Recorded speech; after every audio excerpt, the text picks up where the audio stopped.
ఈ రాష్ట్ర పరువుని కాపాడమని చంద్రబాబు నాయుడుకి, లోకేష్కి, పవన్ కళ్యాణ్కి తెలియజేసుకుంటున్నాం. ఎందుకంటే పవన్ కళ్యాణ్ గారు ఏదో మత్తులో మాయలో ఉన్నారు. చంద్రబాబు నాయుడు మత్తు మాయలో. కనీసం దావోస్కి మిమ్మల్ని తీసుకెళ్ళలేదు అంటే, మీరు వెళ్తే పెట్టుబడులు రావని మిమ్మల్ని తీసుకెళ్లేదా పవన్ కళ్యాణ్ గారు? లేదా గతంలో మీరు ఒక ఇంటర్వ్యూలో దావోస్కి వెళ్ళటం వేస్ట్, దానివల్ల రూపాయి ఉపయోగం లేదని మీరు ఇచ్చిన ఇంటర్వ్యూ వల్ల తీసుకెళ్ళలేదా? లేదా పవన్ కళ్యాణ్ వస్తే లోకేష్కి ఇంపార్టెన్స్ తగ్గిపోతుందని తీసుకెళ్ళలేదా?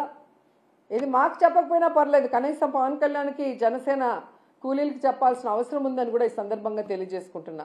ఎందుకంటే అంత పెద్ద వేదిక మీద లోకేష్ సీఎం అయితే బాగుంటుంది, డిప్యూటీ సీఎం అయితే బాగుంటుంది అని ఎలా భజన చేశారో, ఆ భజన చూసి పారిశ్రామికవేత్తలు ఎలా అవాక్కయ్యారో కూడా అందరూ గమనించారు. సో చంద్రబాబు నాయుడు గారు, మీరు వచ్చి 7 నెలల కాలం అవుతుంది. ఈ రాష్ట్ర పరువు ప్రతిష్ట దిగజార్చే విధంగా మీరు పరిపాలిస్తున్న విషయాన్ని ఇప్పటికైనా గుర్తించండి. Please subscribe dot news.